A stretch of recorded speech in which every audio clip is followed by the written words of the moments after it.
Good morning, everybody. How y'all doing? You'll get over it. Before I start, I have to admit something to you now.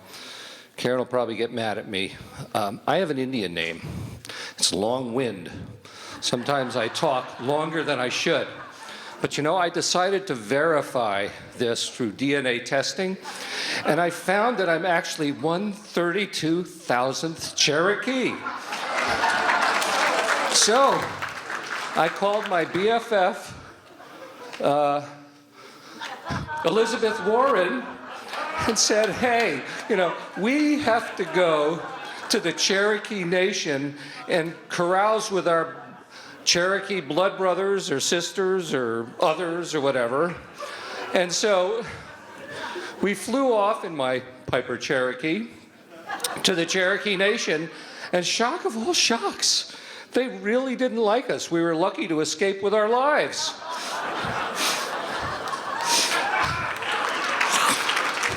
I mean, come on. How could they be that way towards their own blood brother and sister? It was shocking to me, shocking.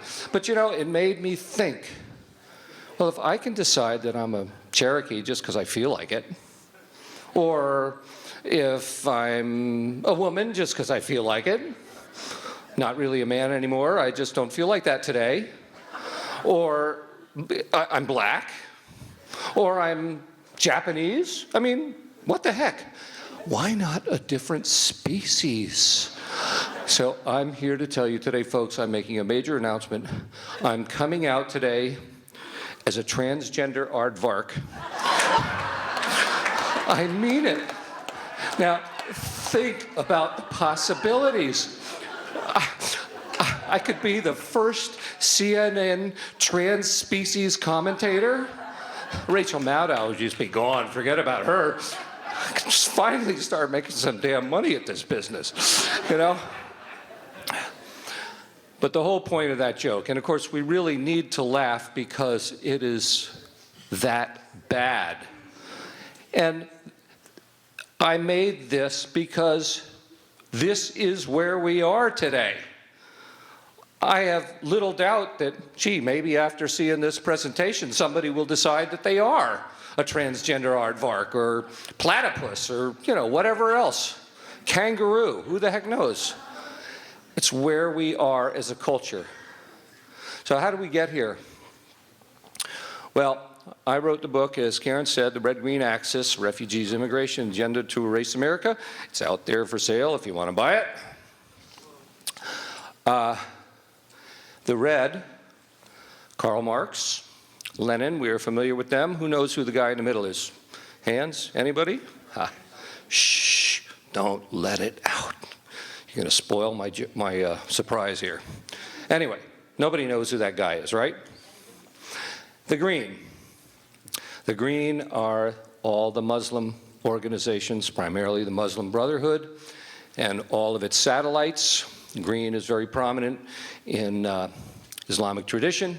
It's the red-green axis. What is the axis? Well, a lot of people have been talking about it. David talked about it. But specifically, it is an asymmetric military strategy for conquest of this country. That's how you have to think of it. All the stuff that's going on is a military strategy to overthrow our nation. And it's a multifaceted strategy.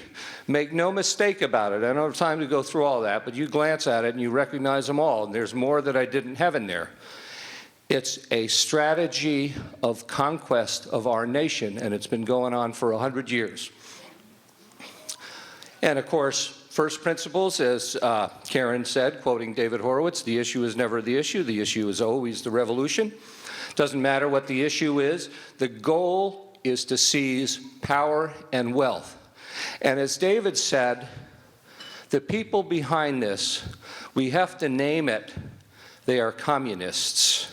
They can call themselves progressives, they can call themselves socialists, or the new favorite is democratic socialists, liberals, whatever you want. They are all communists. And what is communism? It pretends to be an ideology of a utopian future. What it is, in fact, is a system of strategies for seizing power and wealth. That's what it is, and that's all it is, and that's all it's ever been about. So how did this get started? Well, now, Marx himself said it. Even before he wrote the Communist Manifesto, look what he says. He says, the proclamation of ready-made solutions for our time is not our affair. What does that mean? It means that he doesn't give a damn about what's going on. Their goal is destruction, and he made that very clear in the Communist Manifesto. And as part of that, he advocated a ruthless criticism of everything existing. And of course, he meant everything in Western tradition. Now, so who's the mystery guy? Sergei Nechayev. This is the most important radical nobody has ever heard of. In 1869, at the age of 22, he wrote a 3-page manifesto called the Revolutionary Catechism. And in that catechism, well, here's what he says. All they want is the complete happiness and liberation of the masses. But in order to do that, they first have to launch an all-destroying revolt. So to that aim, they will increase and intensify the evils and miseries of the people until at last their patience is exhausted and they're driven to revolt. Doesn't that feel like what's going on now? Constant provocation, constant agitation, constantly doing outrageous things, expecting us to accept it, and if we don't, silencing us and threatening us. That is the goal, folks. It's a provocation campaign, and he was the person who first outlined it. He was the person who came up with the idea that we needed to take a long march through the institutions. He said that they had to penetrate all the institutions of culture and corrupt them. He came up with the order of execution, which I got to tell you, we would all be first on the list. And this is all what Lenin used when he launched his revolution in the Soviet Union. So he's a very foundational person to the Long March and to all of the communist strategies that have come along. Now, cultural Marxism, a lot of people talk about Gramsci and his prison notebooks, but really the guy behind it more than anybody else was Willi Münzenberg, and he's a very little-known German communist too, who was in the center, in Lenin's inner circle, and look what he says. He says, we must organize the intellectuals and use them to make Western civilization stink. Only then, after they've corrupted all its values and made life impossible, can we impose the dictatorship of the proletariat. Doesn't that sound like Nechayev? Once again, but here it is. Here's the key. They had no illusions that the working class were going to rise up. Thank you. The people who would help them are the intellectuals. And why? Because the intellectuals can be so easily suckered by their egos into doing things that can't be done, right? They get the challenge. Oh, well, you say it can't be done? Well, I'm so smart, I can do it anyway. And that's what we have with the liberal intellectuals at universities and throughout the left wing. So, in service to that agenda, Willi Münzenberg proposed the School for Social Research in Frankfurt, Germany, which was established in 1923 with the money of Hermann Weyl, who was the spoiled brat rich kid son of a wealthy German industrialist, like most of the leftists are. They're not middle-class people. They're mostly spoiled brat kids, like Bill Ayers was. And I'm not going to read all those things for you. It takes too much time. But they created a philosophy called critical theory, which followed Marx's admonition to criticize everything existing. And the whole goal was to criticize every aspect of our society, to discredit and to destroy it, to lose our legitimacy. And the primary target was Christianity. because they knew that if they destroyed the moral background and the moral underpinnings that our society is founded upon, that they could then corrupt everything else. And you see how far they've gotten with it. So, one of the most influential, and so it was founded in 1923 in Frankfurt, Germany. 1933, all of the mostly Jewish communist intellectuals of the Frankfurt School had to flee to New York City to be reinstituted as the Frankfurt School at the Columbia Teachers College. And they had to leave because, of course, Hitler would have killed them if they didn't. One of the most prominent members of the Frankfurt School was Herbert Marcuse. He's called the father of the New Left. He inspired the creation of the Students for Democratic Society. He worked with the Black Panthers. He mentored Angela Davis, seen there. He is credited as being the father of the sexual revolution. And he wrote a book called Eros and Civilization, in which he advocated something called polymorphous sexuality. Who knows what that is? You know, bring back the transgender aardvark. But primarily, his big contribution, if you want to call it that, was partisan tolerance. He wrote an article called Repressive Tolerance, where he argued that America, as the capitalist, racist, sexist, etc., country that it is, could never accept the left's ideas voluntarily.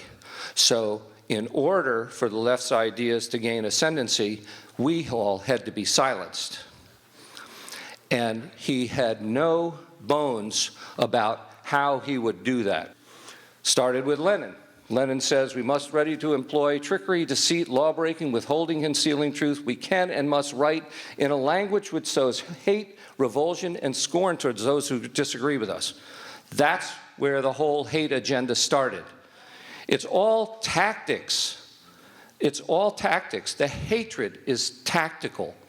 And the Soviet Union repeated that, sending out memos to the communist parties of the world, continually embarrass, discredit, and degrade our critics, label them fascist or Nazi and anti-Semitic. Doesn't that sound familiar? I mean, they're doing that now to, of course, President Trump and most of us, right? And anybody who disagrees with them. It's tactical. But the guy who really brought it to the fore was Herbert Marcuse when he created partisan tolerance. And he talked about, if you can see it there, let's see. Yeah, intolerance even towards thought, opinion, and word from the right. And he said that they would employ trickery, deceit, law-breaking, and violence to engage in that. So Marcuse, back in the 60s, was giving Antifa the green light, even though Antifa, as it's named now, didn't exist at the time. And guess what? Marcuse was very good friends with Julian Bond, who was the co-founder of the Southern Poverty Law Center. And they worked on the National Conference for New Politics, which Senator James Eastland called a communist front dedicated to the destruction of America. They worked on founding In These Times, a communist newspaper. They were both friends and supporters of Angela Davis.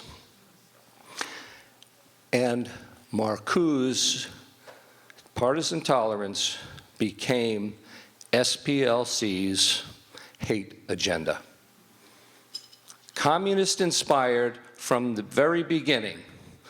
The hate watch, the hate list, the hate map. Even they have this teaching tolerance to kids, which is actually teaching intolerance towards anything except leftist ideas.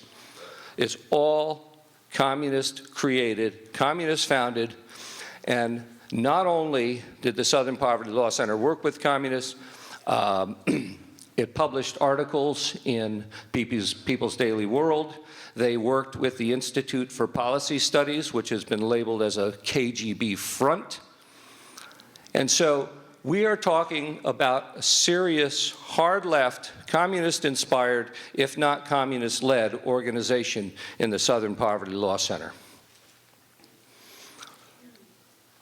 And of course, now they've insinuated themselves into big tech and all the social media, and they're used by them. Even Wikipedia, FBI, DOD used them.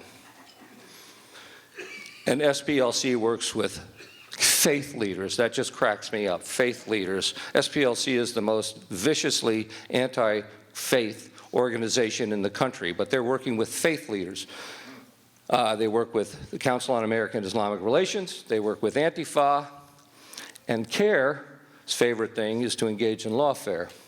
And they have been breaking the bank, engaging in all kinds of stuff since 2016 to silence us. And this is just a list of the few of the things that they do. We've been involved in some of that. We've had, myself and Phil had a venue shut down and then another one threatened. So SPLC has gone through a shakeup. Morris Dees, its founder, was fired after probably 30 years of allegations of sexual harassment. President Richard Cohen resigned, as did their legal director. So they're a little bit shaken, and some of Twitter, the FBI and DOD have dropped them, but they are still working with Amazon and many others, and many that we don't even know. And so this is a very dangerous, communist-inspired organization, and it has to be shut down. Now, here we go. Poster child for the red-green axis. Now, you all recall when she made those anti-Semitic remarks, and there was this effort to silence her. There was this calls for censuring her in the House, even for throwing her out of the House.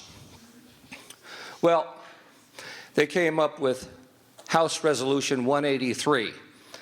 Initially, it called out Ilhan Omar by name, and it talked specifically about anti-Semitism, and it actually defined it. It was really quite a powerful thing, written by Democratic legislators. But of course, Nancy Pelosi and all her friends got a hold of it, and they flipped the narrative. Now it condemns anti-Semitism as almost a throwaway because the left is visually anti-Semitic, and anti-Muslim discrimination and bigotry against minorities. We're all racists again, right? And the biggest criminals are, of course, white supremacists who have exploited bigotry and weaponized hate for political gain. What white supremacist has gained anything by any means? Oh, wait a minute. They're talking about President Trump, right? President Trump's a white supremacist. This is coming from the House of Representatives. And white nationalists.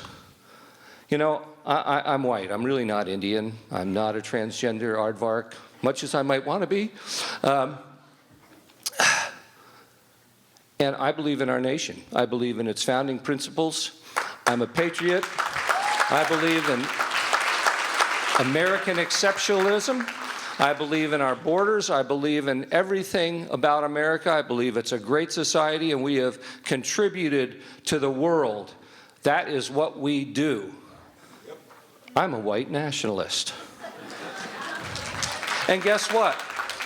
So are all of you haters. You're all white nationalists too. Even you. You are a white nationalist. Yes, you are. Because you don't have to be white to be white. All you have to do is be a patriot and a loyal American. So that House resolution condemned half of the United States, at least half. I'd say a lot more than half are patriots. But they condemned a majority of Americans. That's what they're trying to do, folks. Last year we had Senate Resolution 118, House Resolution 257, written by the Muslim Public Affairs Committee, and another one called MGAGE, both Muslim organizations, and the wording of that was very similar to the UN Resolution 1618, which talks about Islamophobia, or actually it doesn't name it, but actually it's trying to impose blasphemy laws. And that's what it's all about.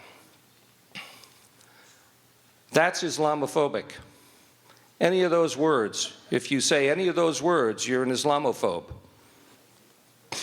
So what do we do?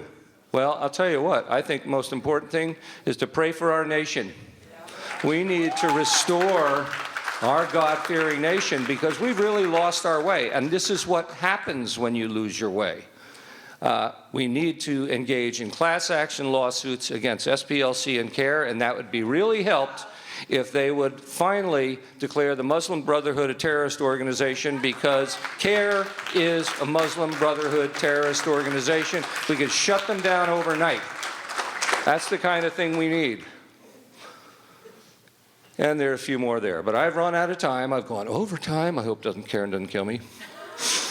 Hope this is not the end yet, folks. Thanks a lot.